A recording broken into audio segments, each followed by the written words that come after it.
Testing 1, 2.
Testing 1 2 1 2 3 test. Testing 1 2 1 2 3.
Check.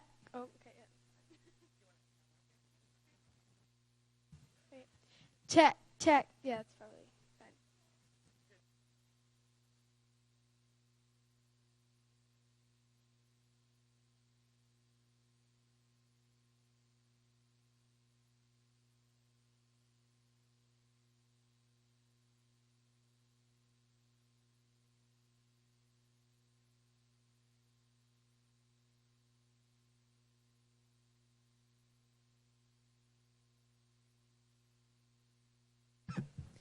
Check. Check.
Good morning, ladies and gentlemen. If I could ask members of council to take their seat and members of the audience to come to order, we'll begin the meeting in 1 minute. On va commencer la réunion dans 1 minute.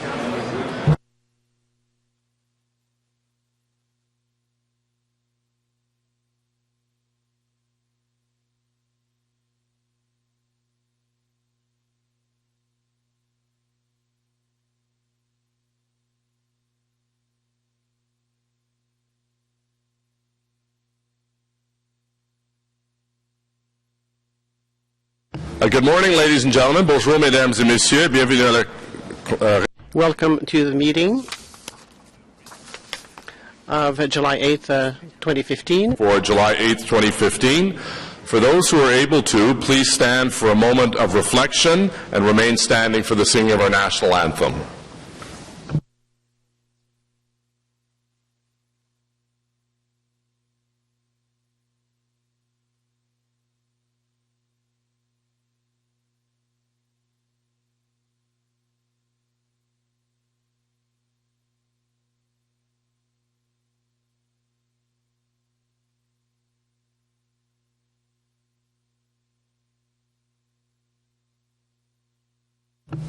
Thank you. Merci. I'd now ask Councillor Harder if we could remain standing. We will have the singing of the national anthem, and Councillor Harder will introduce our special guest.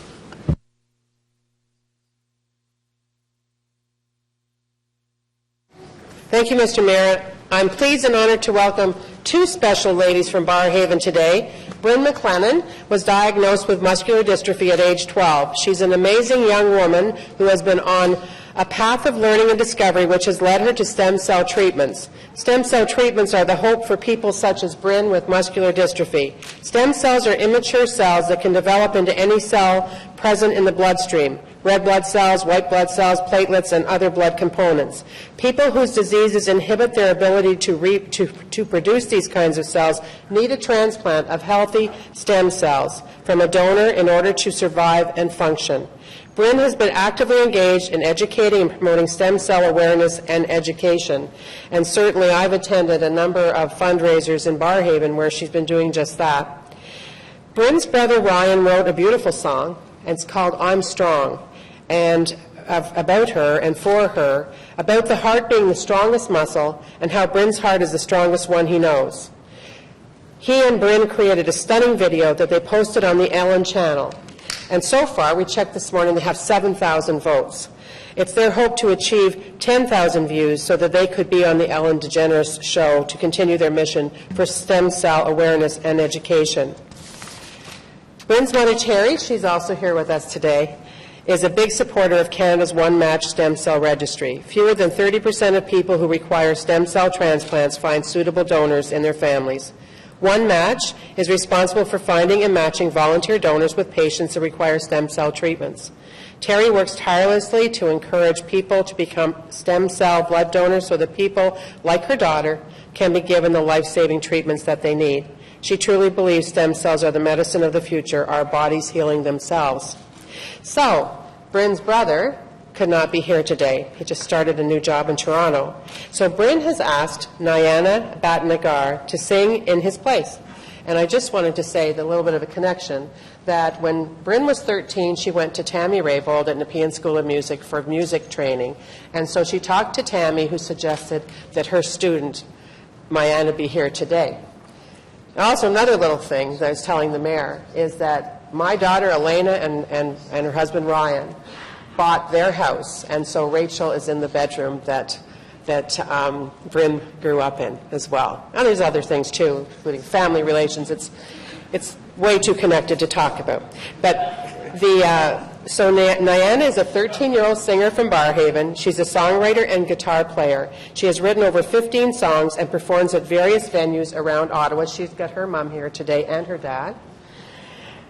Her idol is Taylor Swift, and so her mother said she went and sat in the front row. She paid $400 for a ticket. She and her dad do what most people do on the lottery to get swimming lessons for your children at the City of Ottawa. They did that for the Taylor Swift. She's in the first row Monday night. Was it Monday night or last night? Monday night, okay? We hope her voice works today because she didn't listen.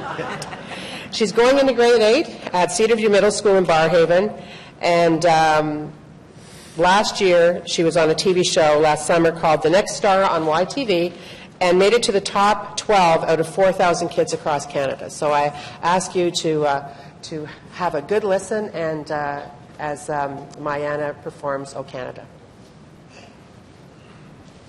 Oh, Canada, our home and native land, true patriot love in all thy signs command. Tony's toiletin epopee, des plus brillants exploits. God, keep our land glorious and free.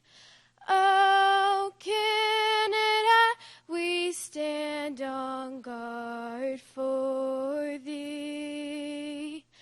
Oh, Canada, we stand on guard for thee.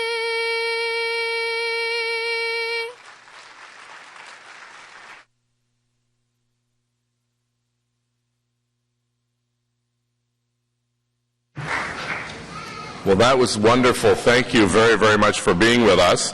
I'd now ask Councillor Chernyshenko to introduce some guests who have come from afar to visit with us. Councillor Chernyshenko.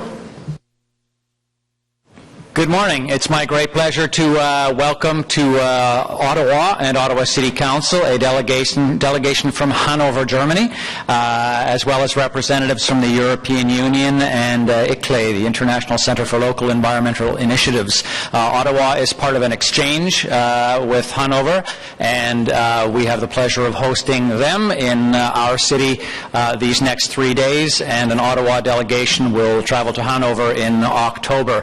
We are sharing knowledge and experience in dealing with environmental issues, particularly energy, renewable energy, climate change initiatives, and I know that we will have pleasure sharing some of our experiences, and we have plenty to learn from them when we return in the fall. So please welcome from Hanover, Germany. Thank you. Yeah.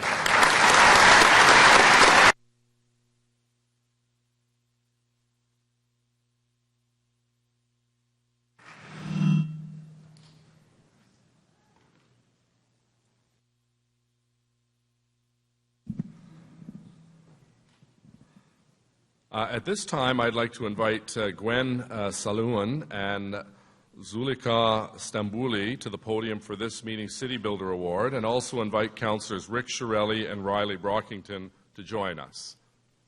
Bienvenue.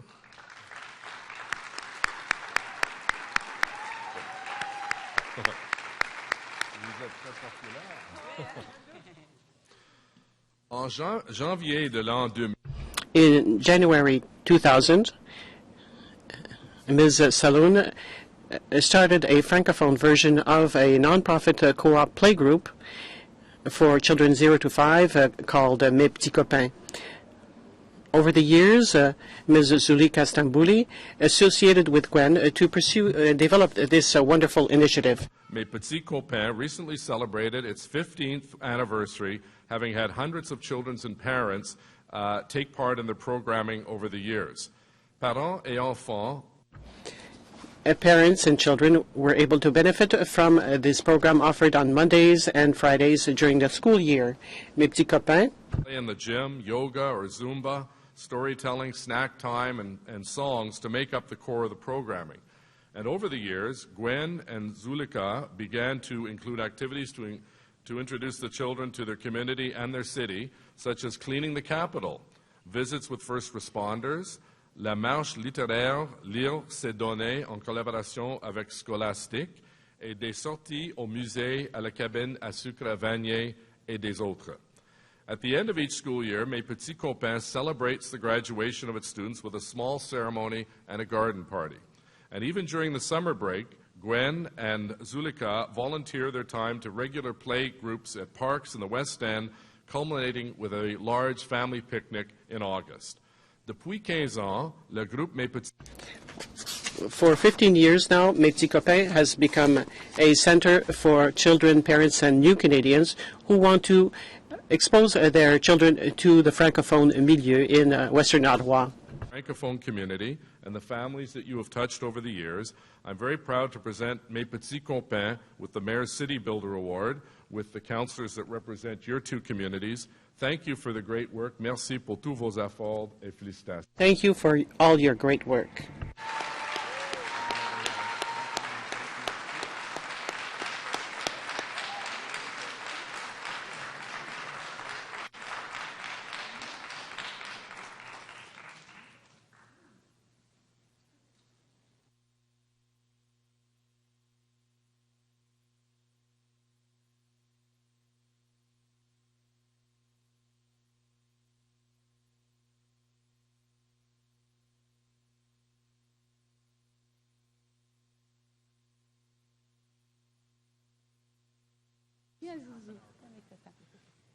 Alors elle, c'est Zulika. This is Zulika, if you don't know her. She's my right arm and my little sister. Thank you, Mr. Mayor, Mr. Chiarelli, and Councillor Brockington. Good morning to all councillors, ladies and gentlemen. And thank you also to the delegation from Hanover and Mr. Buckley. And thank you, my friend Suzanne. She is the one who nominated us for the award for volunteerism in the community. And we know that she worked very hard. Suzanne is a former member of Mes Petits Copains with her little girl, and she still continues to help us out. And so we do this in addition to our daycare in the Francophone community. And so we also need the assistance of the parents who are here and grandparents and sometimes nannies and mothers, unlicensed caregivers, and a lot of people help us out. And the former members come back to help us out also when we have special events, etc. So for us, it means that we have to really touch them in a positive way during their childhood. Because our playgroup is not just for Francophones. We have Francophiles also, parents who would like for their children to go to immersion or French school. So they come with their children in order to improve their own skills and to expose their children to the Francophone community. And also, I would like to thank all the caregivers who are Francophiles, but sometimes they're Anglophone, but they want to offer this service to the children. Because there are many small children, Francophone, who don't find daycare in French in West Ottawa. And so they can play with kids who are Francophone, and so they can speak French all morning, and then they can go to school at 4 years of age in another language. So thank you so much to my friend Suzanne. And obviously we wouldn't have this playgroup without the person who created it, Noreen. And we're so glad to see her. We haven't seen her in years, Noreen Marchildon. And Noreen is an Anglophone from Saskatchewan, but she's a Francophile. She wanted her children to go to French school, and she's the one who created it. And she got me involved.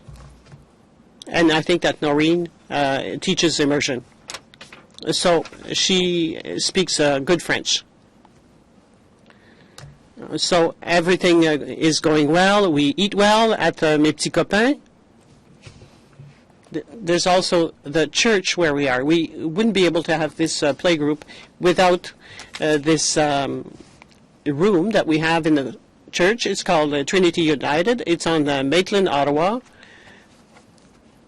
And they're very welcoming, and They have all sorts of groups from the community. We're so lucky that they've been welcoming us since 2000 because, as you know, or maybe not, they or caregivers can't go to each other's places. I can't go to their home to expose them to francophones, and she can't come to my place. So having public spaces where kids who are francophone can meet and play is wonderful. So thank you to Trinity United, who has provided some space for 15 years. And a special thanks to a group, an organization which is non-profit and that helps us also with logistics and the new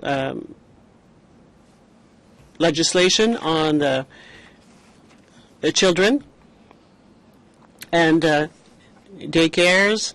They help us out in explaining what it's about.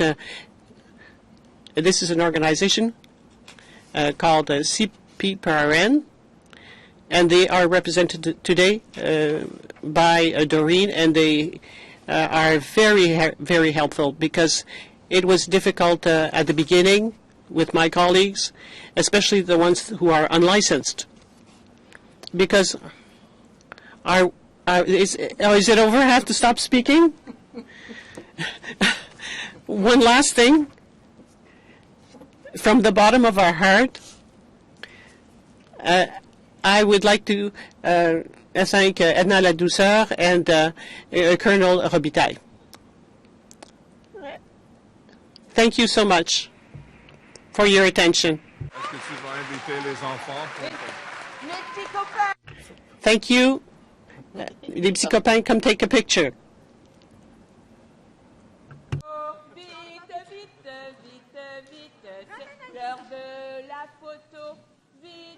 Mes petits copains, les petits copains et les plus grands. Viens ma chouette, tu veux que tata te prenne? Avec monsieur le maire, c'est monsieur le maire. Non, monsieur Messi. Regarde, devant monsieur le maire, ils sont gentils. Viens avec tata. Meredith, tu veux pas tenir tu veux pas tenir. Karina, est-ce que tu peux aider Meredith à tenir le certificat? Oh, je sais, regarde. Viens aider monsieur Charlie à tenir le certificat. Oui, regarde.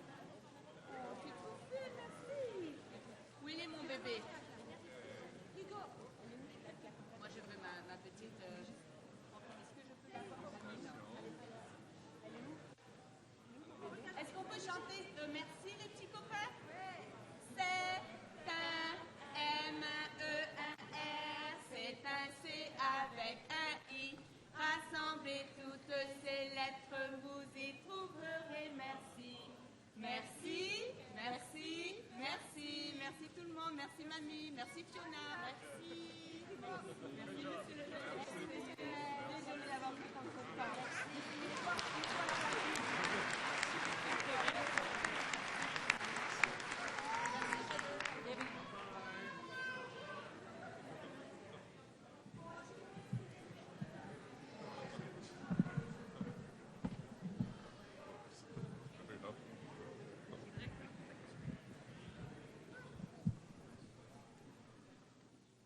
Alors, merci beaucoup pour... Thank you very much for your enthusiasm and for your visit from the Petit Copain. I have the pleasure of recognizing an individual who has done an incredible job leading our city's tourism sector over the last 7 years. And I'd ask the co-chairs of our 2017 task force, Councillor Cloutier and Councillor Fleury, to join me. And I'd also like to invite Noel Buckley, President and CEO of Ottawa Tourism, to join us. J'aimerais inviter Noel Buckley, Président. And I'd like to invite Noel Buckley, CEO of Tourism Ottawa, to join us.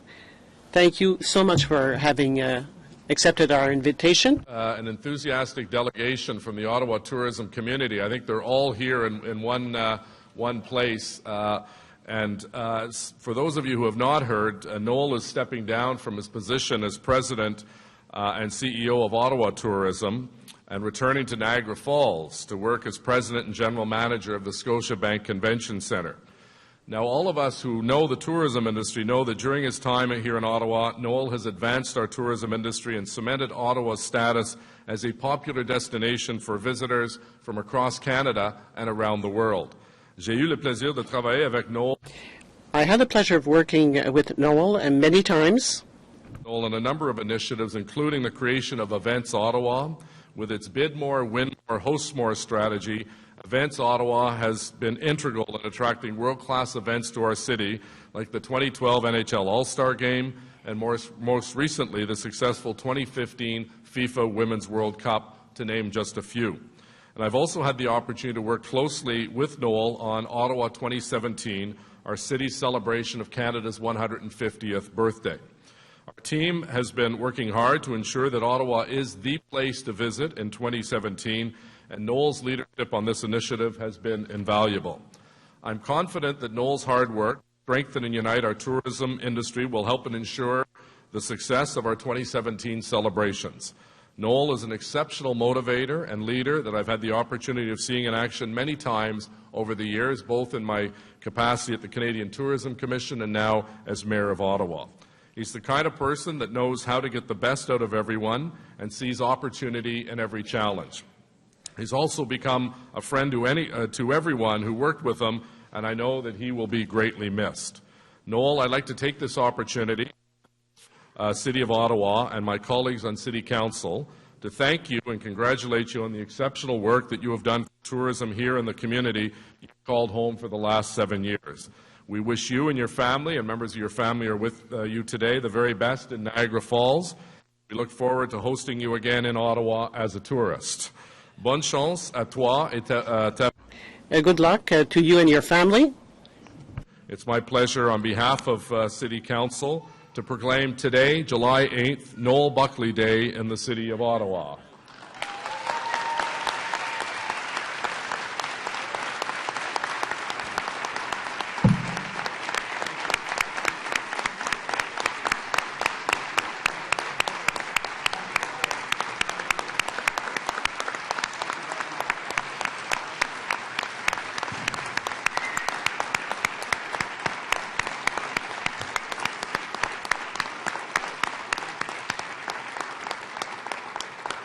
Now, Noel, this is good for 1 hour of free parking. You just put this in your dashboard and you'll be all set. So, Noel, it's been a real pleasure working with you. You've got such a great turnout here today that speaks volumes of what you've meant to our community. Friday is his last day with us, and we wish you the very, very best in Niagara Falls. Don't take too much business away from Ottawa. And thank you for being such a true leader in this important industry. Félicitations.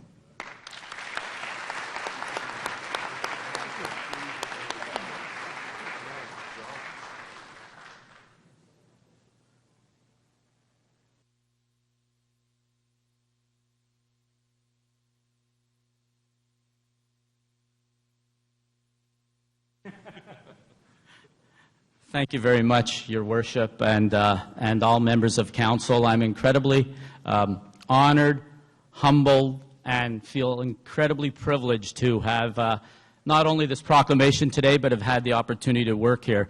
Merci, Monsieur le Maire, et les membres. Thank you, Mr. Mayor and members of Council, for this honor. I believe that this is an honor of the work that Ottawa Tourism and the tourism industry has been doing here on behalf of the city for the past long more than 7 years, long before I was here.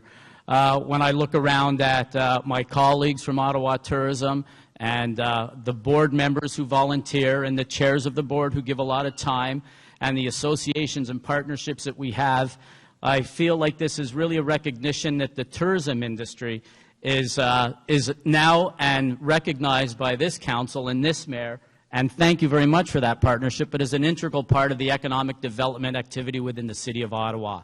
And if you look at the investments this council has made and previous councils through the efforts of infrastructure like Lansdowne and their partnership with us on the events program. And by the way, I will be much shorter than the previous speaker, so I'm going to wrap up quickly and I won't make a big speech. One thing you can't do is compete with children, and I have no intention on doing that.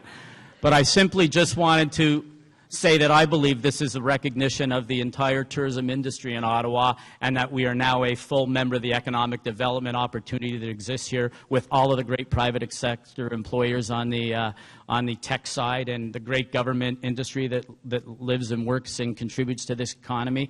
And tourism is a contributor, and we look forward to continuing to be a contributor through 2017 and beyond, and through the events program. And I know that these two councillors, Councillor Fleury and Cloutier, are doing a great job on your behalf on leading that program. And you won't wait to you will not have to wait for 2017 to be back as a tourist. The last thing I would like to say is how humbling it is to work in the national capital.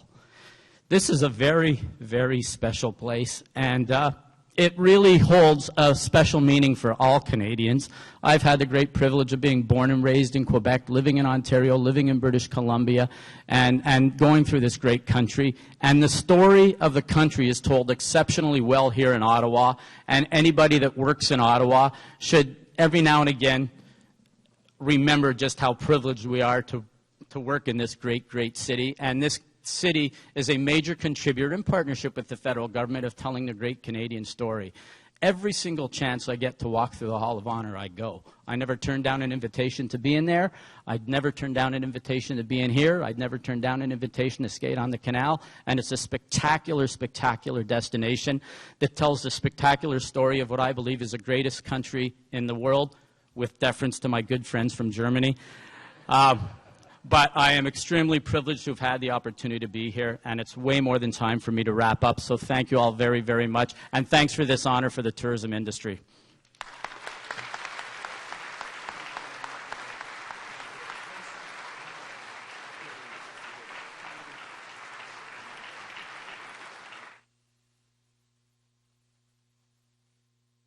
Even without a microphone, I just want to acknowledge that my family is here with me today, who made a very significant effort to be here. My wife, Maggie, my son, Brock, my other son, Morgan, and my daughter, Reagan, who is on her way here right now from Toronto and is missing this by a couple of hours. But all of our types of jobs, and everybody around here knows how often you are out well beyond 9 to 5, and they tend to take the brunt of it, and their support is incredibly meaningful.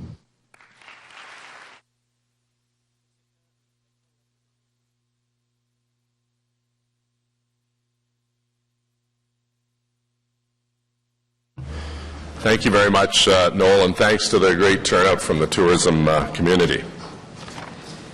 A roll call, please, Madam Deputy Clerk. Conseiller Manette. Present. Councillor Middick. Present. Councillor Harder. Here. Councillor Wilkinson. Present. Councillor El-Shantiri. Present. Councillor Caudry. Present. Councillor Taylor. Here. Councillor Shirelli. Here. Councillor Egli. Here. Councillor Deans. Here. Councillor Tierney. Present. Conseiller Fleury. Ici. Councillor Nussbaum. Here. Councillor McKenney. Present. Councillor Liepert. Present. Councillor Brockington. Here. Councillor Chernyshenko. Present. Monsieur Cloutier. Present. Councillor Blais. Present. Councillor Derouz. Here. Councillor Moffat. Here. Councillor Kakish. Here. Councillor Hughley. Here. Mayor Watson. Here. Le quorum est atteint, Monsieur le Maire. Merci. Adoption de procès verbaux, confirmation of minutes, June 24th, 2015, carried. Declaration of interest, including those originally arising from prior meetings. Councillor Chernyshenko, please. Thank you. I, Councillor David Chernyshenko, declare a potential indirect pecuniary interests on Council Agenda 15, Item 8, Finance and Economic Development Committee Report 6, Stage 2 Light Rail Transit, Environmental Assessment and Functional Design, as I am a member of the First Unitarian Congregation of Ottawa. Are there any other conflicts of interest? Communications and petitions as presented. Regrets, no regrets filed to date. Aucune absence n'a encore été signalée. Motion to introduce reports. Motion portant présentation d'un rapport. Councillor Chernyshenko and Councillor El-Shantiri, please. That the report from the City Clerk and Solicitor entitled Status Update, Council Inquiries and Motions for the period ending 3rd of July 2015, Agricultural and Rural Affairs Committee Report 6, Finance and Economic Development Committee Report 6, including revised documents 1 and 2 of the item entitled Stage 2 Light Rail Transit, LRT, Environmental Assessment and Functional Design Report. Within the report, item 8 of the agenda, Planning Committee Report 10 and Transportation Committee Report 6 be received and considered.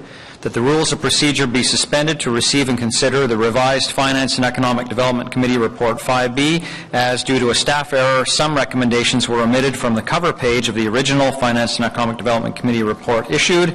That the rules of procedure be suspended to receive and consider the report from the Ottawa Community Lands Development Corporation entitled Ottawa Community Lands Development Corporation Policies, and Planning Committee Report 11, subsection 29.3, because of the urgency of the items contained in the reports, and that the petition from residents of Upper Lorne Place of the City of Ottawa, listed under Communications, be received.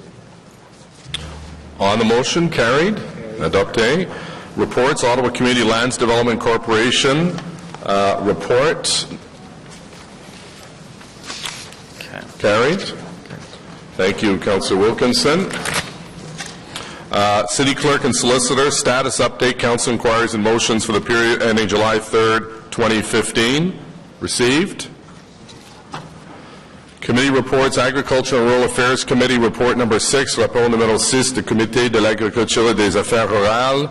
Number 3, Official Plan Amendment 5341 Boundary Road. Modification au plan officiel 534. Amendment 5341 to Boundary Road.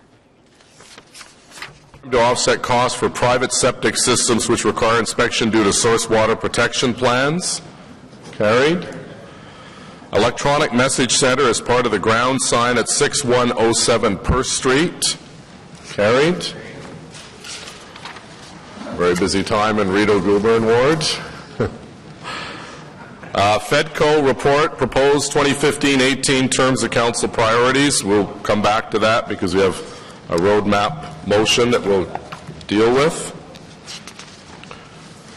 Ward boundary review information and options 2015, received. Stage 2 LRT, we'll come back to that because we have motions and I'm sure some comment. Planning Committee report number 10. Rapport numéro 10 du Comité de l'Urbanisme, amendment or modification to development charge bylaw, Village of Richmond. Carried. Designation of the Medical Arts Building 180 Metcalfe Street under Part 4 of the Ontario Heritage Act. Holds. And 11 as well. No, you don't. Okay, so on the designation, carried. On 11 will hold. Item number 12, Village of Richmond. Very busy time in the Village of Richmond. Area-specific sanitary sewer development charge. Carried. West Transitway extension at grade crossing at Moody Drive. Carried. Speed reduction on Blair Road. Réduction de la limite de vitesse sur le chemin Blair. Carried. Bulk consent agenda. Does anyone wish to remove anything from the bulk consent? Councillor Nussbaum. Item H, please, the budget consultation process. Which item? It's H. It's H. Yeah. All right. Anything else on the bulk consent agenda? On the bulk consent agenda as presented? Carried. Thank you.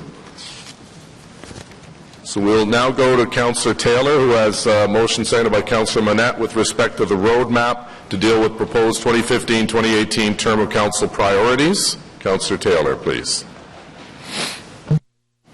Thank you very much, Mr. Chair, and moved by myself and seconded by Councillor Monette. We'll be introducing the roadmap motion that was circulated to members of council. Would you like me to simply introduce it at this time and let you guide us through it? Okay. Then moved by myself, seconded by Councillor Monette, that the chair guide us through the roadmap motion that was circulated to members of council.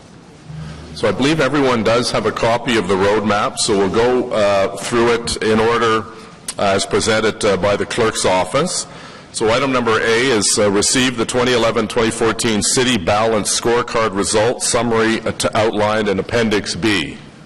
Carried. Approve the technical amendments for minor wording changes and other housekeeping corrections to Appendix A, which is attached, of the proposed 2015-2018 term of council priorities identified in Attachment 1 of this motion. The clerk assures me these are all technical in nature. Carried. Item number C, approve the proposed term of council priorities as outlined in Appendix A as amended, including as follows.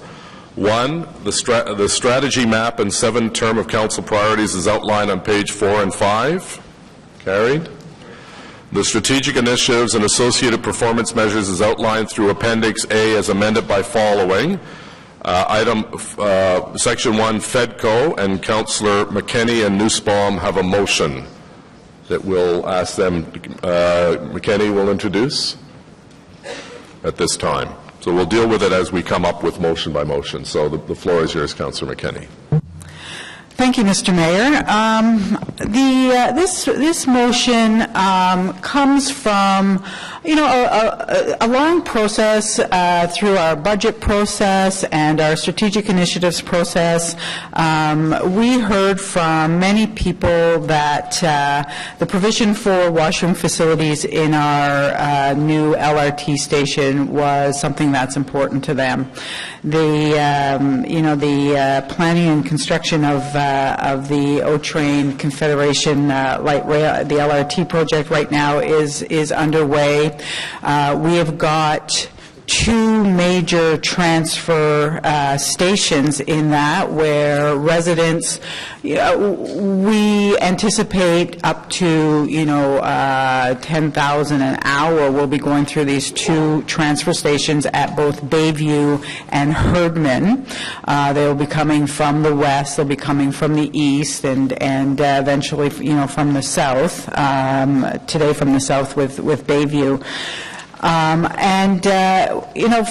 For the type of light rail system that we're building in Ottawa, it's going to be a game changer in this city, approved in the last term of council, and it's going to be on time, on budget. It's going to be something that we can be very, very proud of. We've got stations that have been designed that are world-class stations. But if we did hear one thing from our residents here at in council, at committees, and as we were in our wards, was that the one thing missing was a provision for washrooms. So what this motion does is it identifies as a strategic initiative an amendment to our strategic initiative so that we look at and include the planning and construction of accessible integrated washrooms into the Fairgate area of these transit stations, so that nobody has to leave the transit Fairgate area. You're there, and there are no other options at either Bayview or Herdman.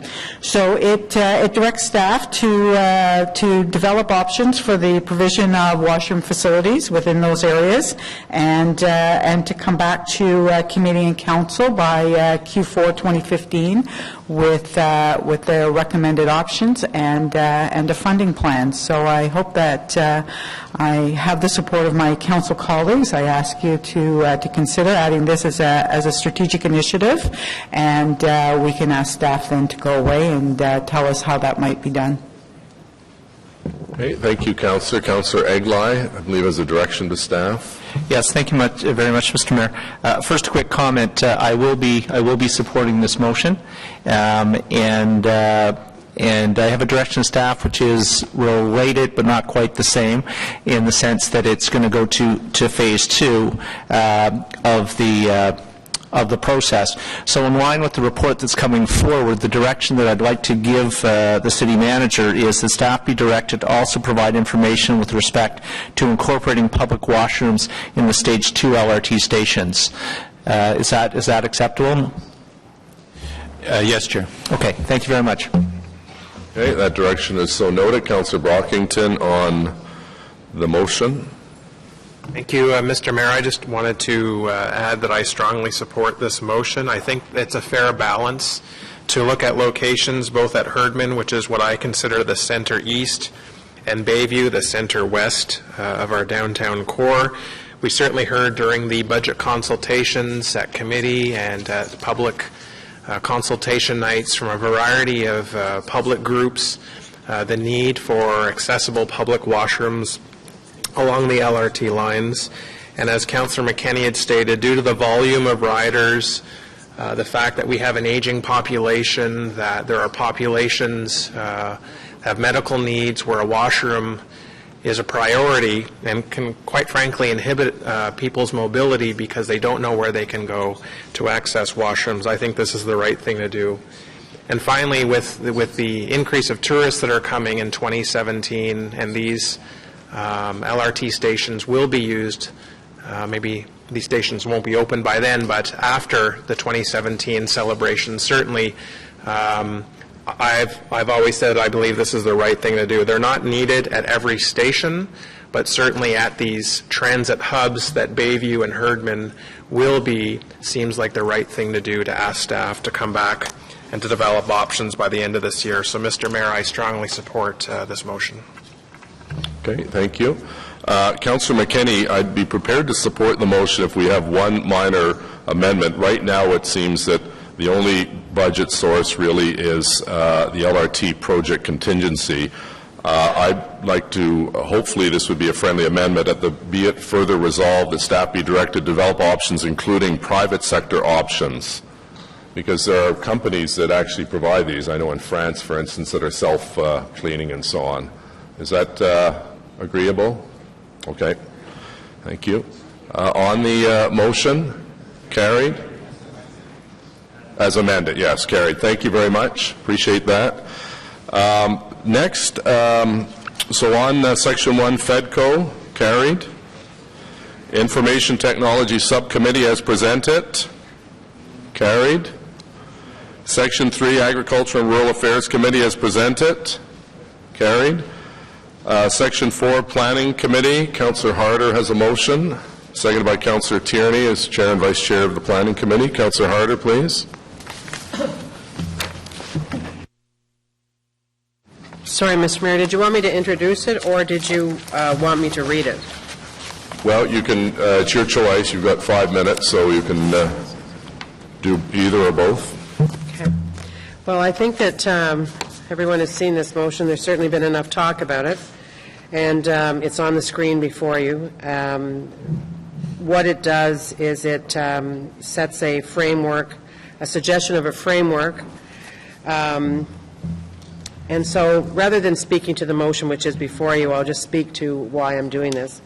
And it became obvious to me after Planning Committee made its decision and after discussions with key stakeholders, including members of Council, that we would be better served by a collaborative process, a team effort that allows us to consult more broadly before we, as a Council, choose a specific community for a deep dive and pilot, and that if, in fact, we went forward with the Planning Committee decision, it would fail. This is not about whether or not you care about disadvantaged communities. I know certainly everyone around this table does, and that we care about housing and homelessness and improving the lives of residents who live in economically challenged, at-risk areas of our city. And I know that everyone wants to continue making progress, which we are striving for each and every day in each of our wards and at the city as a whole. But I do believe in my heart that this is the best way to go, and it's a similar approach to how we have proceeded with planning processes like Building Better Suburbs, which was very inclusive and is producing real benefits and quick wins. That $140,000 investment, because we took the time to do the framework, is delivering significant results. When Councillor Deans first spoke to me about the success she had seen while visiting an American city, I knew exactly what she was talking about. I have seen it myself in many large urban cities in North America, which is why I readily understood the value of the revitalization project. Just to be clear, if Council supports Vice Chair Tierney's and my motion, we will undertake the work needed to define the program from now until the end of the year, so over the summer and to the end of the year, using the existing resources. That's right, none of the $250,000 will be used to establish this important framework for the program. We will also be able to identify financial tools and establish criteria for the development of a revitalization action plan. That work will be completed, as I said, into Q1 2016. It's indeed only in 2016 that there's any money for SI 39. It's $250,000 in 2016, and if you read that, it shows that the project will be 100% complete by December of 2016. So the work on the pilot community will be completed by that time as well. So it's a very aggressive plan, no doubt with the time invested this year in pulling together the framework, making sure it's comprehensive. We'll have a strategic plan that will direct us as we complete the project. Thank you, Mr. Mayor. Thank you very much, Councillor. Councillor Wilkinson, I believe, has a friendly amendment, if I'm not mistaken. Yes, Mr. Mayor. I've talked to Councillor Harder about this, and to try to make it so that there's more involvement with city councillors. The motion would be that we add to this motion that a sponsorship group of city councillors, in addition to the chair and vice chair of planning, be established to work with city staff on a study under the Building Better Revitalized Neighborhoods Planning Framework for Strategic Initiative 39, and that the clerk canvass city councillors on their interest and reasons for agreeing to serve on this group. Councillor Harder, that's friendly. Okay, thank you. Yes, thank you. That will be included. Mr. Mayor, I want to speak on the general thing later, but I just had a question for staff on it. I think it was clarified by what Councillor Harder just said, but the key of it is that $250,000 for a community will still be there, and it will not be used for any part of this particular study. That's what I understand. I just wanted to confirm that. Your Worship, yes, that's correct. The program itself will be developed using existing resources, and the $250,000 will be used to work on the action plan. And that means that if the Hetherington area comes out, and which it likely may very easily do, then they would have the same. They wouldn't be able to do it till next year anyway, because that's when the money is. It will not actually get any delay in that process. That's correct, Your Worship. And I wanted to make sure of that, because that's good to clarify that. Yeah, just to clarify. Thank you. I think that makes it much easier to deal with this issue, Mr. Mayor. Great. Thank you. Thank you, Councillor Nussbaum, please. On the motion, that's right. Yeah. Okay. Great. Thank you, Mr. Mayor. I am intervening just to say that when the original SI 39 came to Planning Committee, I voted in favor of it. I thought that the idea of focusing on a particular neighborhood, and given the groundwork Councillor Deans had done, was a good initiative from which the city could learn lessons. Seeing Councillor Harder's motion, I can say I also support the idea of the city embarking on a broader framework that includes an examination of other properties. And so I'm intervening to say that I would be prepared, if Councillor Harder's motion doesn't pass, to submit a motion which essentially tries to do both. To have both a broader planning framework undertaken and also initiate some revitalization planning work for Albion Hetherington, with the idea that both tracks, so instead of calling them phases, we would call them tracks, and the idea would be that at the end of Q2 2016, Council could consider recommendations emerging from both. So any next steps, any financial implications to be considered for the 2017 budget, and that you may end up in a situation where further work is required on Albion Hetherington, but at the same time there might have been identified through the broader planning framework other neighborhoods which could be subject for further work and revitalization.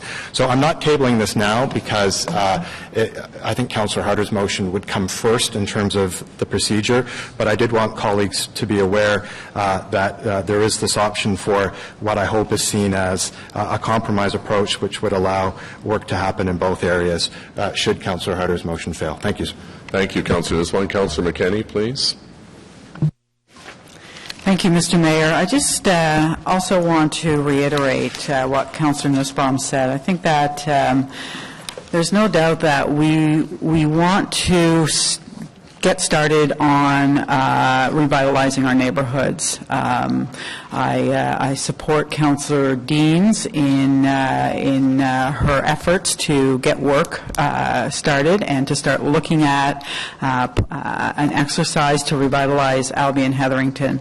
Also, at the same time, we do need a dual track, as Councillor Nussbaum said, and as Chair Harder has put forward, to develop that framework for revitalizing our neighborhoods. Many of us have low-income neighborhoods, whether they're OCH or other housing providers in our communities. I have several, and I would like to be able to leave today knowing that we're going to be doing two things. That we are going to be building our revitalized, better revitalized neighborhoods. I'd like to be able to go out to my communities and say, look, we agreed today as a council that there's stuff that we need to do. We need to work with our private sector. We need to work with our community and social services. We need to work with a broad range of stakeholders to make sure that we rebuild these neighborhoods into good, livable neighborhoods. And that's what my understanding is exactly what Councillor Harder would like to do. But at the same time, and as important to me, is I want to be able to say, and we're hitting the ground running with Albion Hetherington. One low-income neighborhood is no more at need than another. This is about building a better city through revitalizing our at-risk neighborhoods. So I would like to be able to also say, we're hitting the ground running. We're doing work. What we find that what we learn through Albion Hetherington, we can apply to whether it's Rochester Heights or Michelle Heights or any of the other Caldwell, any of our other at-risk neighborhoods. So I hope to be able to vote for the compromise. Thank you. Thank you, Councillor. Councillor Shirelli, please. Okay, thank you, Your Worship. My first question is to legal. The motion Councillor Nussbaum spoke about, if he were to move it now, would it be in order? Or if it would be in order, would it be debatable prior to the vote on the Harder motion? Mr. Mayor, the draft motion that Councillor Nussbaum shared with me, I have reviewed it, and I believe that it would be antithetical to the Harder-Tierney motion at this point in time if it were so moved. So it would only be voted on afterwards if the Harder-Tierney motion lost. That would be my recommended approach. Okay. So it would be in order, but okay. And where would it stand in line? Where would all of the motions stand in line with respect to the recommendation from Planning Committee? Mr. Mayor, appreciating that you have the ultimate authority to place the motions in the order that you deem most appropriate, at this point in time, if the Nussbaum motion were moved, I would suggest that the Harder motion would be voted on first, which would effectively replace 4A and B in the existing package for council. If it failed, then you would go to the hypothetical Nussbaum motion, and then if that failed, then you would be left with 4A and B. Okay. So if we want that to be possible, should Councillor Nussbaum place the motion on the table before the first vote, or does it matter?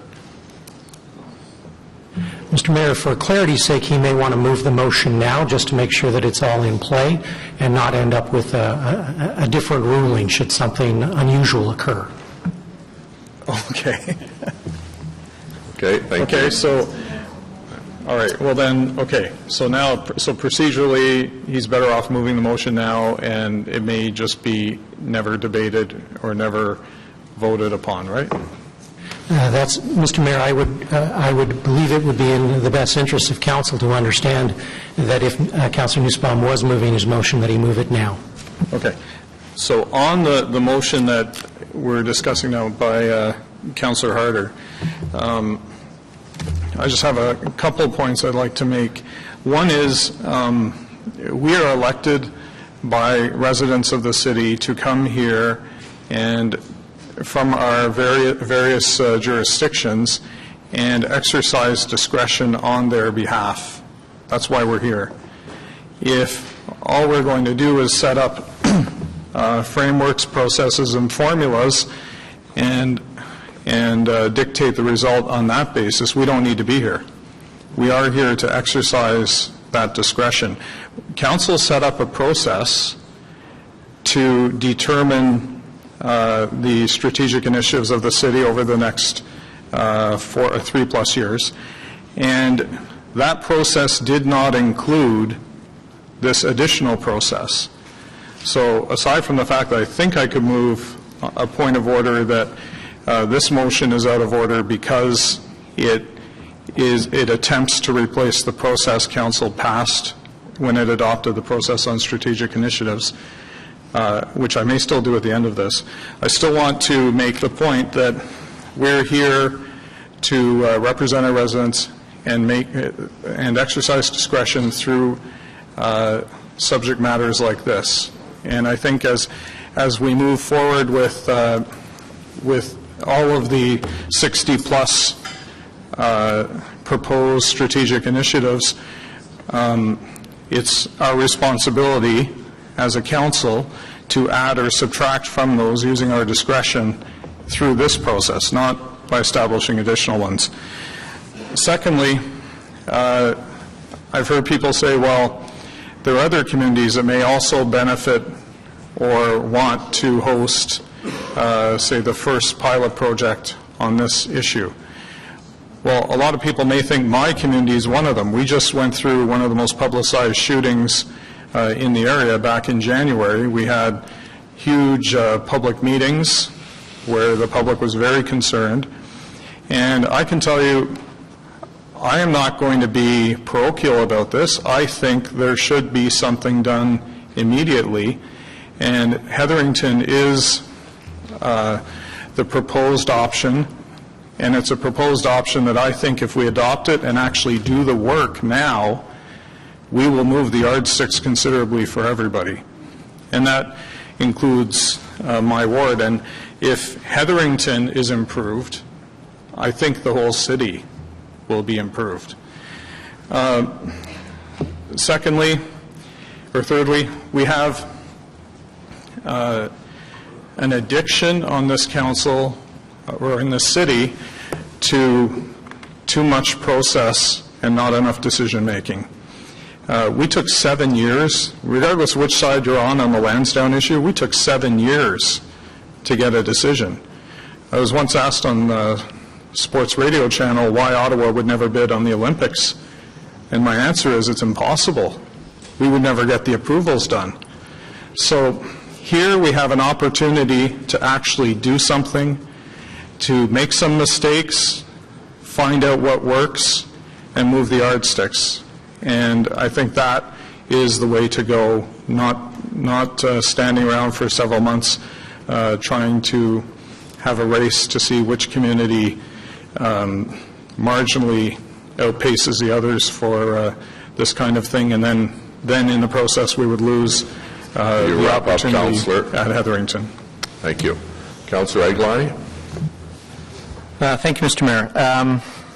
So obviously this is an issue that's been batted back and forth since the planning motion.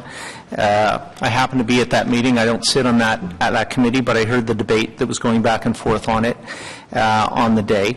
And my immediate reaction at that time was, had I been sitting on planning committee, I would not have been able to support the motion. I think the people sitting around this table, we wear two hats. We wear the hat of a ward councillor. We also wear the hat of a city councillor. And it's not always an easy juggle, and it takes some determined decision-making on certain issues. And I certainly respect what Councillor Deans is attempting to do here. I think she has passion for her ward, passion for her community, and I understand what she's doing, and I respect what she's doing, but I can't support what she's doing. To Councillor Chiarelli's comments, absolutely, our primary job is to make decisions, but we can't make decisions in a vacuum, which is what he's suggesting that we do. We need to have the information, we need to have the input, and we need to know that we're making the right decisions. I think Councillor Harder spoke very eloquently to the speed and efficiency to which this process would happen. in terms of timing. So we're not going to start tomorrow, as was suggested by Councillor Shirelli, but we will start forthwith. The $250,000 is still going to be there for whatever community might get chosen, and it might well be Heatherington. That may be the community that the work will be done in and the lessons we learn from. But I think that we can do a lot of good work sitting down with the committee, and I heartily support Councillor Wilkinson's amendment. I think that's an excellent one. It will bring in all the right stakeholders, from councillors to our housing people and community members, and have that discussion, find out what we're doing, make sure that we're making the right decision. I might be with Councillor Shirelli if we were giving a timeline that we wouldn't be able to make the decision of what community we're going to do until 2018 or whatever, but it's quite an aggressive timeline that we have in place to get these results, to know where we should be going. And at that point in time, to Councillor Shirelli's point, we will make the decision, but we will make the decision with some evidence behind it. We'll make the decision with some input as to where we can go, how we can get there. And for those reasons, I'll be supporting Councillor Harder and Tierney's motion, because I think from a citywide basis, it's the right thing to do. And from that will trickle down all the benefits for all the communities in the city, whether it be in Albion Heatherington or Councillor Shirelli's or Councillor Taylor's or whoever's ward. So I will be supporting Councillor Harder's motion. Thank you very much. Thank you, Councillor. Councillor El-Shantiri, please. Thank you, Mr. Mayor. But my first question maybe to Ms. Semlach or Mr. O'Connor, when we speak about this item to direct the money toward project specific with a consultant specific, is that touch on a procurement process, or do we have to have a procurement process in place? Because we heard obviously through the media back and forth how that money should be spent, or how some of our colleagues would like to see that money being directed toward Heatherington, toward Artex specific. Is that touch on a procurement process, yes or no? I just want to know the procurement. Mr. Mayor, no, the selection of the site, the community, is not a procurement process. Okay. But yes, once you get past that point, you would most likely be into some type of competitive procurement process. So when we read this specific Artec been in touch with local councillor promoting this idea for that area, is that procurement process or not? Should that be followed by procurement? I would say no, it's not at that point in time, because it's just a policy decision at that point. Once you're talking about redevelopment and things which the private sector would be involved in, then you would be looking at competitive procurement. So we'll go for competitive process. That has yet to be decided. I think you're a long ways away from making that decision, but if I remember correctly, what Toronto did was, yes, they did do a competitive process. Okay, thank you for that, Madam Treasurer. And Mr. Mayor, first of all, I want to clarify some myths going back and forth. And earlier you received a letter of support from one of our senior police officers to this project. I have to declare, I think all our police officers will support anything done in our community, no matter which community it is. Because if any of you spend a lot of time, like me, reading where all the resources going, whether police or bylaw for each ward, you can tell those wards will take a lot of our resources. So any rehabilitation, any concentration on those areas will be a music to our ear, and we will support that. So, but I want to make it clear, a senior police officer to send a letter from his police account, this is not acceptable, because as much it is not acceptable for any member of council to interfere with police operation, I will caution you, because under Section 59 of the Police Service Act, we're prohibited as a politician to interfere with police operation. The same thing, police should not be interfering with political decisions. So this is up to you. This is a letter from the chief saying this is up to council, and he is to follow what council decision would make. Just to clarify that. But just on location or which area, in hindsight, I would love to see more than one area, so this way we can reduce our cost for policing and bylaw. And we all know, and we heard the famous shooting. Well, I don't know if it's one shooting should be more publicized than other unless we choose to publicize it, because shooting is a shooting. Those area of the city, we saw last year quite a bit of shooting right across the city. And if you ask me which area you will pick, I think we'll have a hard time without a framework to decide which community should be first. If you ask me, I would ask you to do all those communities and make the investment in crime prevention than just giving the money to the police time and time again. So we are on the right track doing this, but leave it to us to turn a good news story. We're trying to do the right thing. We're trying to invest in our community. We're trying to reduce crime in such a, to turn it to this show. If you're not with me, you're against me. This is one of the ugliest items since 2010 we have to deal with, because it's not dealing on the merit of the issue. We're using a community who's really desperate for our support. Is desperate for councillor and mayors and chief of police and chair of police board and anybody to go to those communities and be with them and help them and work with those mothers and keep their kids away from joining gang. What do we do with it? We turn it to a pissing match. Sorry for the impression, but that's what it is. And it's coming to the point where if you're not voting this way, you're against me.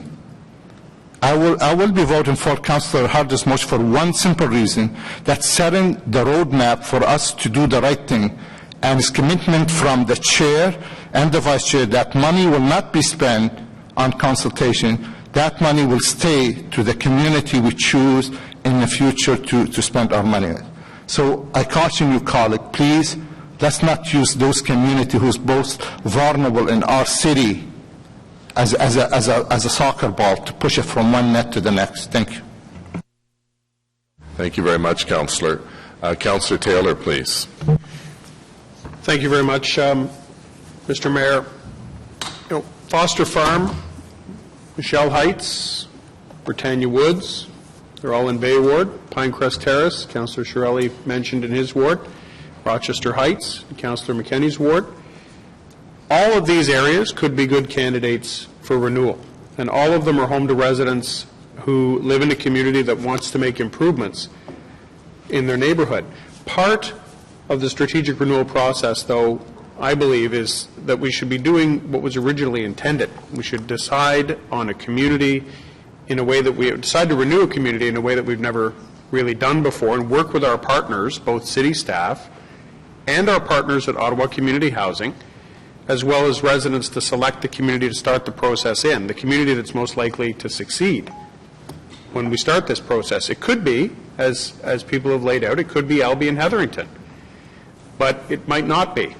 And I'm not sure how the residents of Albie and Hetherington, or those who've declared their support for this, can have done so in anything more than general terms. Is it desirable to renew that community? Sure.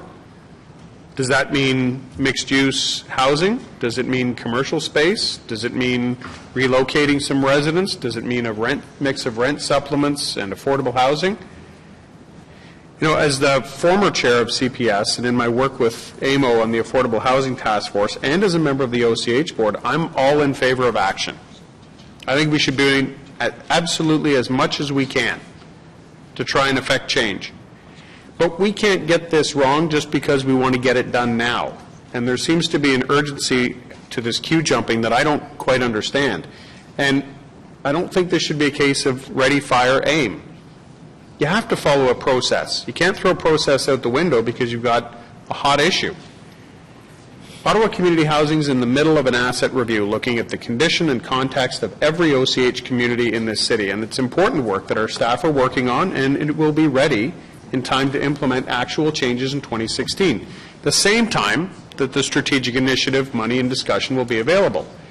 When OCH CEO Stéphane Giguère was here at Council, I believe it was the last Council meeting, I asked the question of him, pointing to this report and asking how it scrubs against the work that his staff were already fully engaged in, spending time, money, and effort. And his answer was, very diplomatically, it doesn't. So we're well into work to determine the community needs across the city, but we should just abandon that now and pick one before the results are in. You know, we have a shelter system that is in need of attention. We have communities across the city deserving of attention and renewal. We have an opportunity to go back and redo some of these older neighborhoods the way we know is in a fashion that's more healthy and builds more caring communities. But most of all, we've got a responsibility to do this right. And we shouldn't be picking a site to work with without allowing our staff and our own Ottawa community housing staff to complete a review and guide us to the best start. I understand what Councillor Deans is trying to do. She's acting as the ward councillor and trying to get her community first in line, and kudos to her for doing it. But if that's what's before us today, then I'm going to pick a neighborhood from my ward I think deserves that kind of attention. I suspect other councillors here would want to as well. But if this is about what's doing best for those most in need, then every challenged community deserves to be considered. And one final point, this isn't a high-level exercise for me. Years ago, I lived in Ottawa community housing on Caldwell Avenue, a community that could just as likely be a candidate for this type of renewal. But I can tell you that residents want more than us rushing to change their neighborhood, is working with them to make sure that we do things right, in the right place, for those who need it most, first. And that's why I am going to be supporting Councillor Harder's motion, and I'd encourage my colleagues to do the same. Thank you very much, Mr. Mayor. Thanks, Councillor Taylor. Councillor Deans, please. Thank you, Mr. Mayor. Just one brief question before I have some comments, and that is, if Councillor Harder's motion is successful, could someone describe to me the criteria that will be used to determine which community will be selected?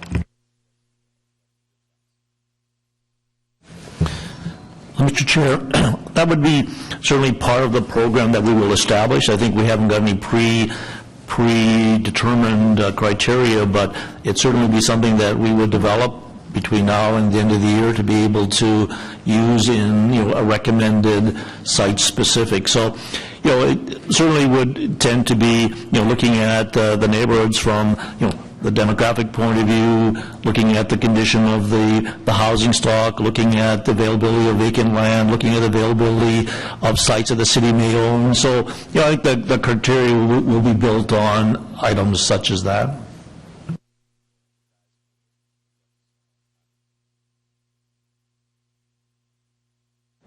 Thank you. Thank you for that, Mr. Moser. I just wanted to offer some comments on this item. I submitted this SI 39. I did that because, as Mr. Moser will well remember, he and I traveled to East Lake in Atlanta, Georgia in April of 2014, and we visited a community that looked much like Albion Hetherington. It had been a community that needed lifting up, and that city and people there with their wisdom decided that they would lift up that community. And when we visited it, it was like any other middle-class neighborhood. It was a healthy community. And I came back inspired to do something like that in the community that I represent, but more importantly, across this entire city. I think that this council has not done enough. It hasn't been on the forefront of our agenda at City Hall. And in fact, if I had not submitted SI 39 for this process, this term of council, we would not have a strategic priority that looks at lifting up our most vulnerable neighborhoods. We'd be talking about light rail, and we'd be talking about all those big city issues, but we would not be talking about our most vulnerable communities. And Ken Kirkpatrick will tell you, I'm passionate about this. I believe that this is a fundamental for this city. We are way behind other North American cities, way behind. And I don't believe that it is in the interest of Albion Hetherington or Michelle Heights or Rochester Heights or anywhere else to mire this process in bureaucracy, to pit one low-income neighborhood against another low-income neighborhood and try and identify the poorest of the poor. That's not how you do it. Every leading expert who has done this work in North America will tell you the way you build a framework is on the ground in a community. And you pick a community that's ready to go. Albion Hetherington, the stars have aligned in Albion Hetherington. They have available land. land. They have Ottawa Hydro. They have Timberlake on the other side that is going through a revitalization plan. They have an Ottawa Police initiative going on right now because Ottawa Police identified this as, it wasn't random, they identified this as a community that would most benefit from this kind of work. All of that synergy is in place in Albion Hetherington now. And I like Councillor Nussbaum's motion because I agree. This is not just about Albion Hetherington. It's about learning the lessons so that we can transport this and we can get on with helping our most vulnerable communities. We're the national capital of a G7 nation, and we should all be ashamed that we have done so little for the people that live in those neighborhoods. And, you know, I'm appalled that we have had such a debate over $250,000 going to one of our most vulnerable neighborhoods when, frankly, and we have to have a competitive process to decide which is the poorest of the poor, when, frankly, we gave a developer $140 million without as much as a competitive process for Lansdowne Park. And that tells me, I heard one of my colleagues say we all care about disadvantaged communities. Well, you know, the actions that we take as members of council, that really speaks volumes about our priorities as a council. So, yeah, we can mire this in bureaucracy. We can go through a process. We can pit one poor neighborhood against another neighborhood. We can say, oh, OCH is doing some of that, so we should wait for them. We can throw up a million roadblocks. We can throw up a million hurdles. We can do that if we want, or we can get on the ground. We can get on with the job.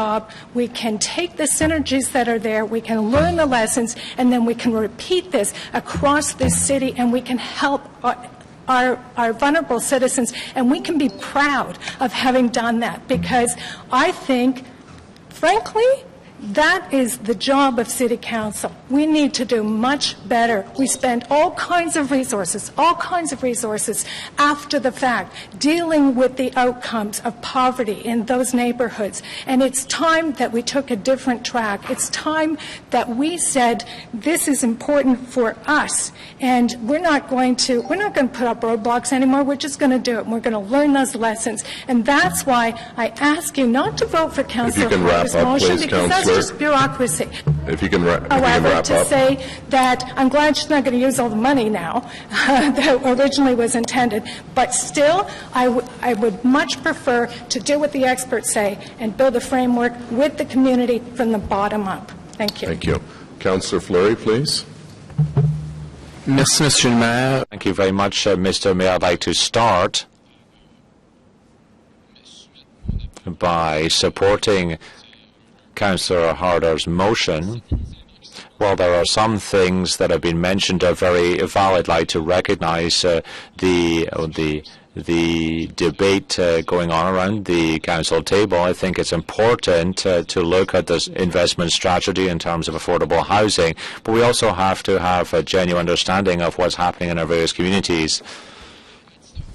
By highlighting that ahead of the SI process, the board of OCH, so the mandated board that we all assign around this table, sent a letter to both the chair of CPS and planning, highlighting the efforts of our review.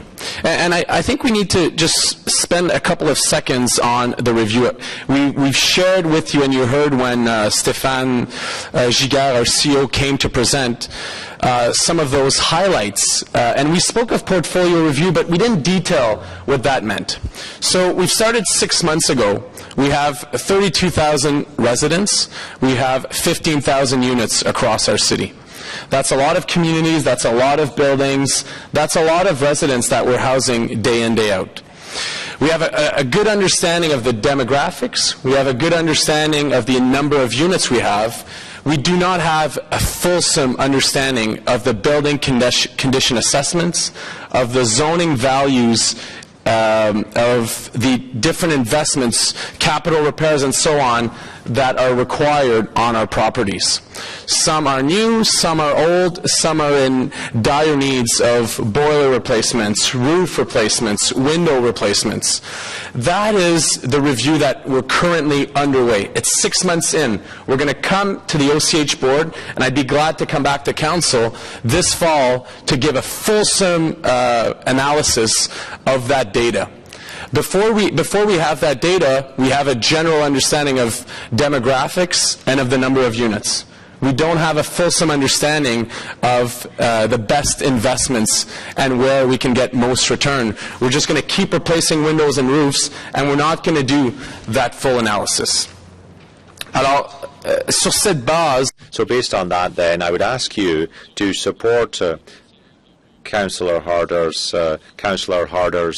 motion, and then after that, I think that the council can decide how to invest strategically. Completed that portfolio review, and in line with the objectives of the plan, we would be able to then highlight where the best investment is in our community based on the data that will be that is being analyzed out of that portfolio management.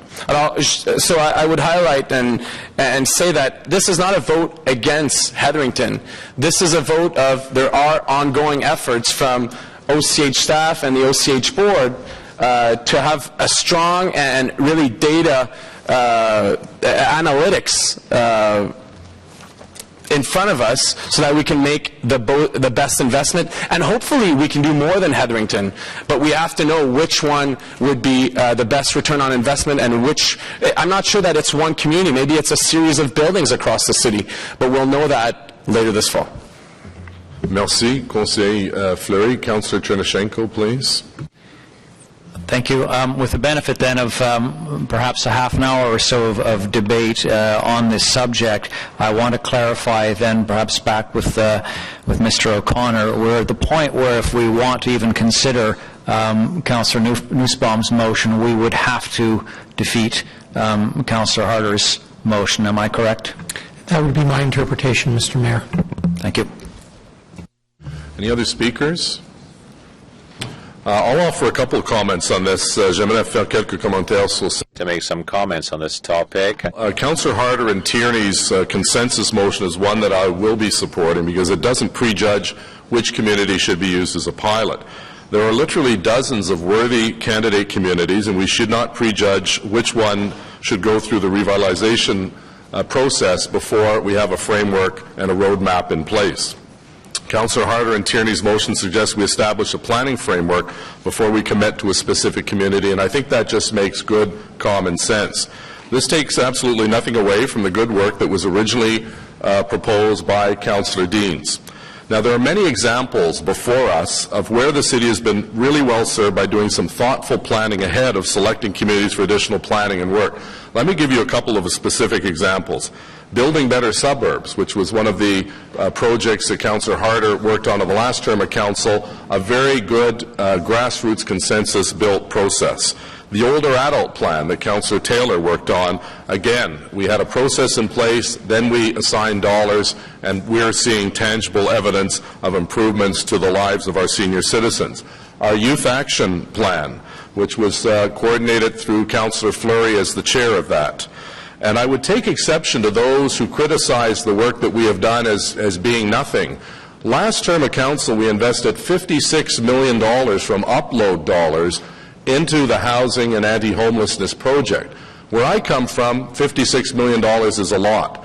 And I also disagree with the premise that we're a laggard and not a leader when it comes to these initiatives. In fact, we are a leader. We're putting more of our dollars on a per capita basis into social housing and community renewal in all parts of the city, and we've learned the lessons from the past of not ghettoizing and putting all poor people and economically challenged people together that you see in so many different communities around the city. We've seen affordable housing going into Canada. We've seen it being built as we speak in Barrhaven, and we've seen it in different parts of the city. But every time we as a council have done the heavy lifting at the start of the process, the city and our residents have typically come out ahead. Now, let me make one thing perfectly clear, as the Chair of Planning has already mentioned and staff have verified. City staff will support the Planning Committee proposal to establish a framework using city resources, existing city resources, so that the original $250,000 available under Strategic Initiative 39 will still be available for the chosen particular community. And I think that's a smart approach from a taxpayer's point of view, and it's a smart approach from the residents across our city who want us to take a thoughtful approach to rebuilding disadvantaged communities that exist in pockets in all parts of our city. In the meantime, there's absolutely nothing stopping an individual councillor from continuing their meaningful work of engaging their community on changes they feel they would like to bring about. But one thing should be clear. I am committed to meaningful change in our approach to social housing. We thought outside the box on our housing and homelessness strategy, on our youth action plan, our seniors plan, our building better communities. Je crois que nous devons changer notre approche sur le I think we have to change our approach on affordable housing, for example. Community housing. And the proof is in our actions, as I mentioned. We have innovated on many fronts, accelerating partnerships with social housing providers and working with landlords to provide more rent subsidies to individual low-income residents. We had an employment program, summer employment program, that targeted specific community areas. We've worked with the United Way to identify these communities and do what we can to revitalize. But let us be very, very clear. Above and beyond the $250,000, there are no dollars assigned for what will take literally hundreds of millions of dollars to revitalize some of these disadvantaged neighborhoods. We saw that in Regent Park. It requires the private sector, the public sector, the not-for-profit sector, and, most importantly, the communities. But we have seen some significant progress in our housing and homelessness strategy, such as an 80% reduction in the number of people living on the streets. And that will be the crux of our efforts moving forward. The city simply cannot do it alone. The key to our future success in social housing is innovation and collaboration, and I think Councillor Harder's motion is about collaboration, and it's about consensus building. And we have many willing partners who want to continue collaborating and investing with us to provide meaningful and practical solutions to the numerous issues our city and residents face in economically challenged neighborhoods. Today I ask for your support for a reasonable and a practical approach put forward by the Chair and Vice Chair of Planning, an approach which calls for the development of a smart citywide planning framework before we engage in pilot projects.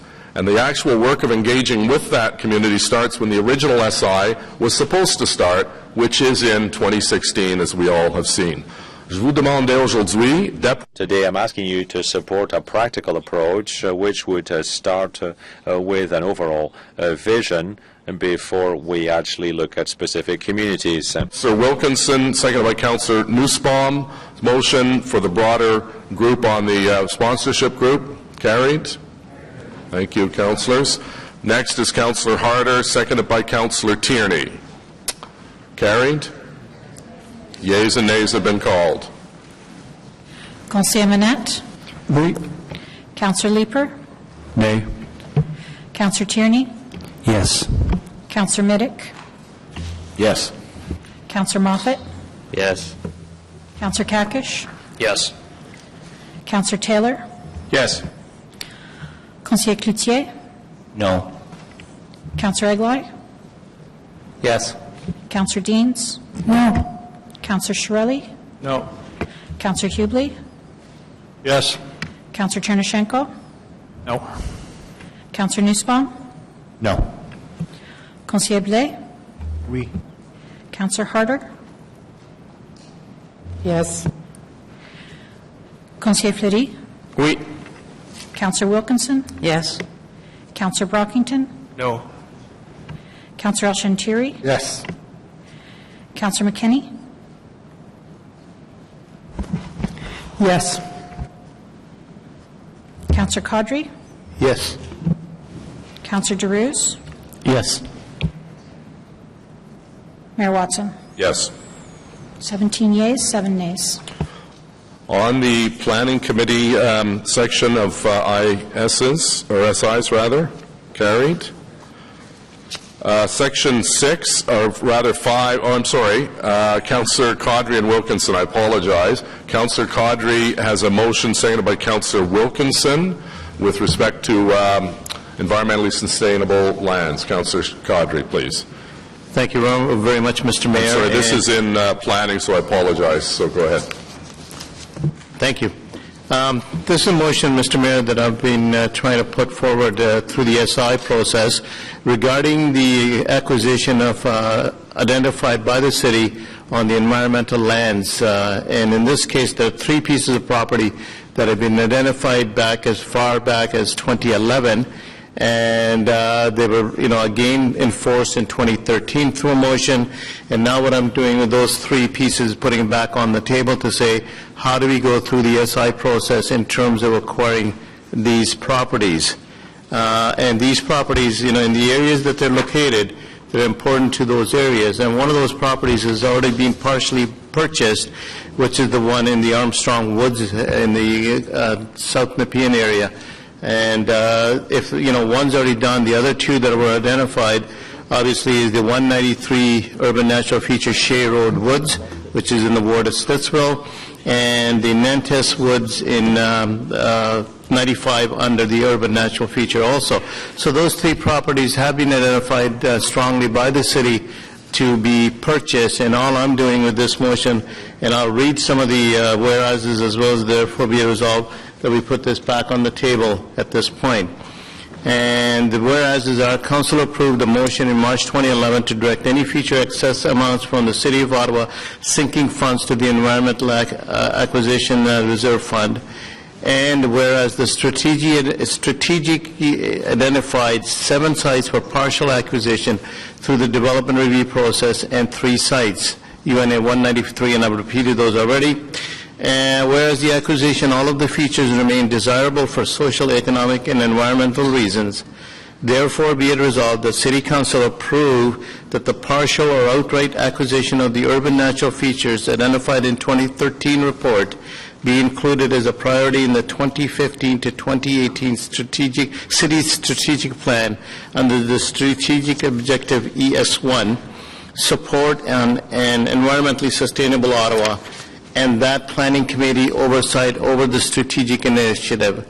And be it further resolved that staff be directed to explore other funding options, such as those outlined in the September 2013 Urban Natural Features Strategy Update, to advance the acquisition of urban natural features and provide a status update to Planning Committee and Council by Q3 2016, and that staff be directed to develop options to change the current Council policy of replenishing the Environmental Acquisition Reserve Fund only with future excess amounts from the City of Ottawa Sinking Fund for consideration as part of the next long-range financial plan.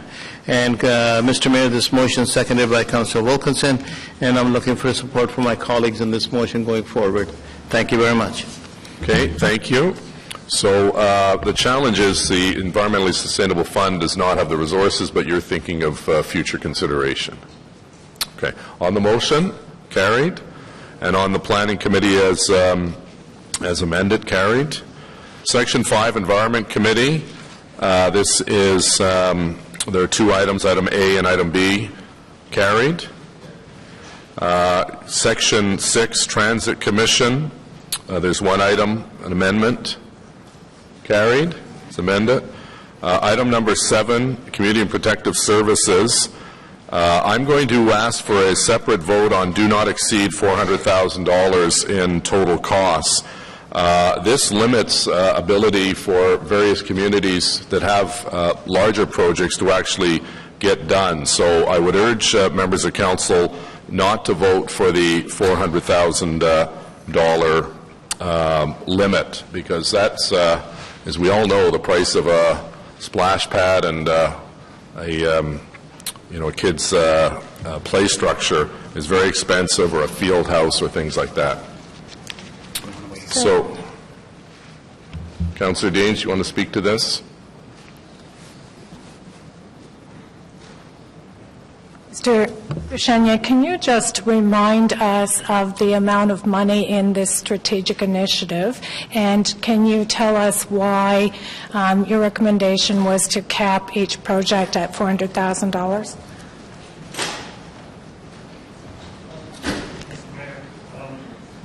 Through the budget process, individual councillors identified over $75 million worth of park projects, recreation projects that they wish to see completed in their ward. The facility upgrade initiative in this budget has a $2 million a year envelope, and initial discussions on this were to try to address some of the gaps, especially in park infrastructure and the frustration building that we weren't providing some of the infrastructure in neighborhoods that was required. We have no less than 22 splash pads listed as part of that process in areas that do not currently have them.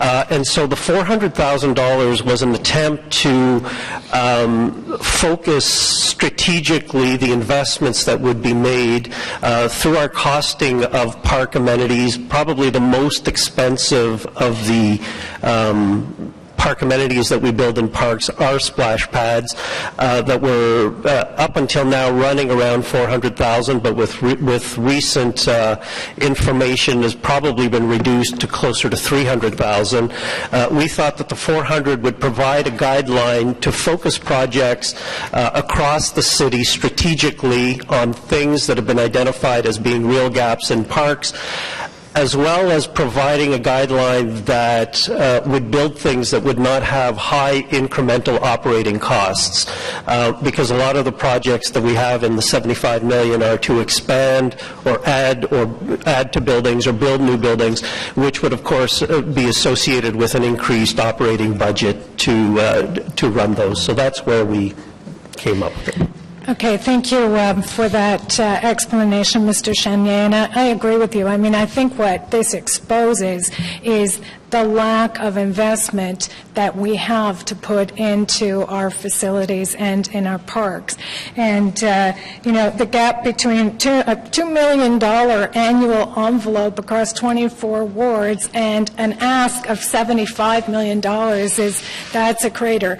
That's a huge gap. And so I agree, like, I understand somebody might like to have a field house. I'd certainly like to have one in an area in my ward. But the reality is, if we have to share $2 million across 24 wards, if we don't put a cap on it, then one field house will take the whole pot, and there'll be nothing for any other neighborhood. And I think this was just an attempt to share that fund. And by the way, Mr. Mayor, you can easily build a water play facility in a park for under $400,000. So this really was intended to be the kinds of projects that wouldn't attract ongoing operating dollars and that would allow some park development across the city and across the wards. And that's why I think this is a reasonable approach. CPS thought this was a reasonable approach, and I hope Council will support it. Okay, thank you. Councillor Brockington on debate. Mr. Mayor, I just have two follow-up questions, general questions that I've been meeting with staff about whether or not to move an amendment to this SI process. I'm not doing that, but I just wanted to follow up going forward, particularly what happens once Council approves the SIs. Both relate to River Ward. One is Community Centre in River Ward that I flagged before, Alexander Community Centre in Carlington, built 50 years ago, that is in need of renovation, repair, expansion. Just my question to the manager about sort of the medium-term outlook for this, and no doubt other community centres in the city where, as Councillor Dean's emphasized again, where the needs far exceed the resources to allocate towards these community centres.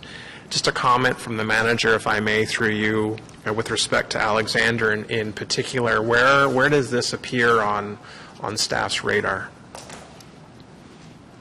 Through you, Mr. Mayor. Alexander is one of many older construction community centers that is listed for a renovation and expansion. As I've discussed with the councillor in the past, Alexander has a sister community center, Overbrook, which is identical, built with essentially the same plans, that was renovated as part of the infrastructure program and at a cost of about $5 million.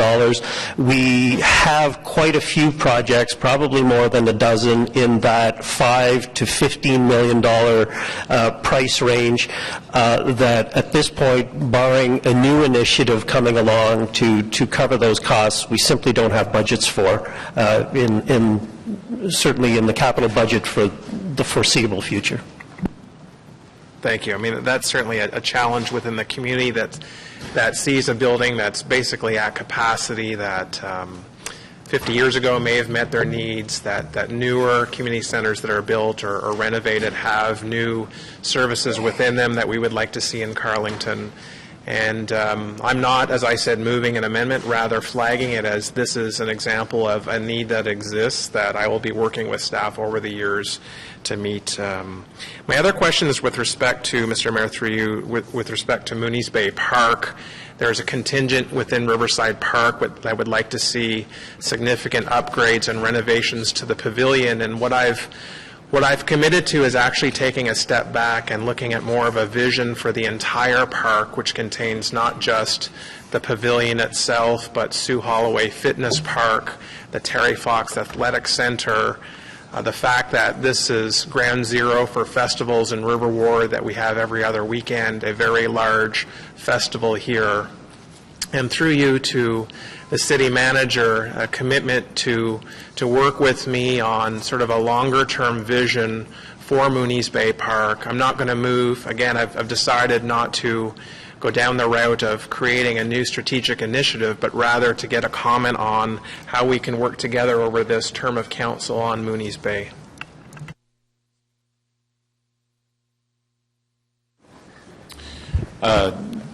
Through Mayor, yes, I can confirm. In fact, I've already begun to schedule the meeting that we've discussed to do that.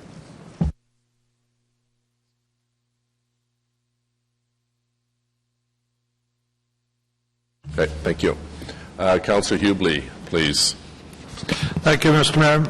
I will be supporting, as you are, not including the $400,000 cap, because while I appreciate the work that Mr. Chenier and his people do and how you seem to get a lot done with the very little money that we give you, I think it's more as part of the budget process next year, we have to actually look at trying to get more funds into the parks envelope if this is what councillors deem important for their ward. But if you could, Mr. Chenier, I'd like you to comment on how, for example, right now, anything getting done in parks across the city is really happening because we are partnering up with developers, or they're doing it as part of the new build, or through our sponsorship program where we're going out and getting local businesses and families to actually sponsor improvements to our parks. Is that not something that when we start looking at these big projects, we could look at leveraging funds from partners as well?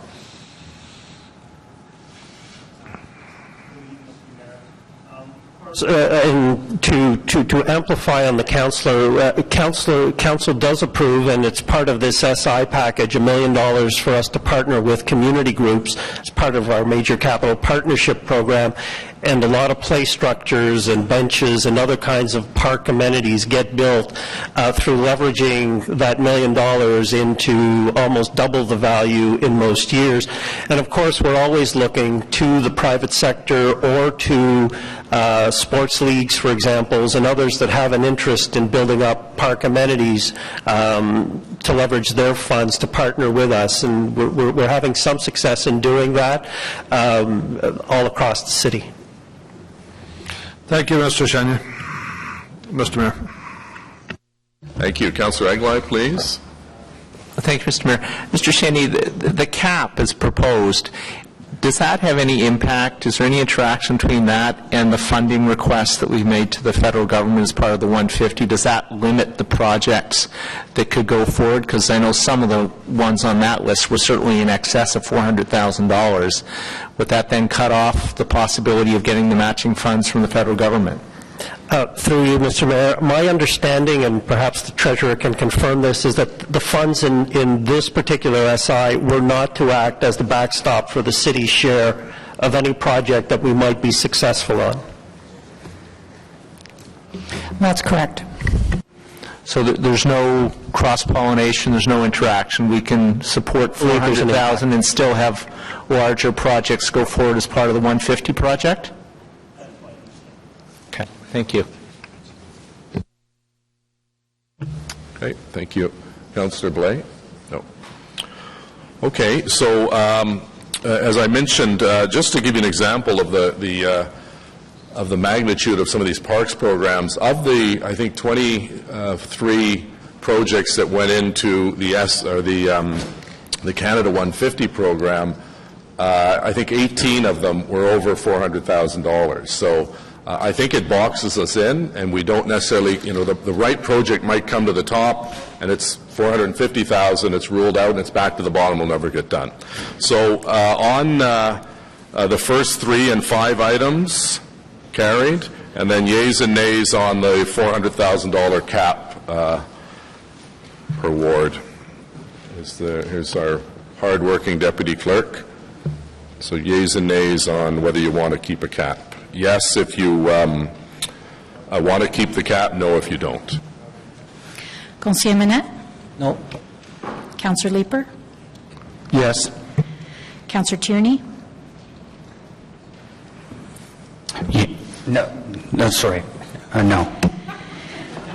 Councillor Mick? That's my fault. I confuse it. So we're voting, I apologize, Councillor Tierney.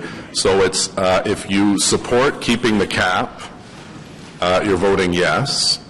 And if you do not support the cap, it's no. So I mixed that up. I apologize.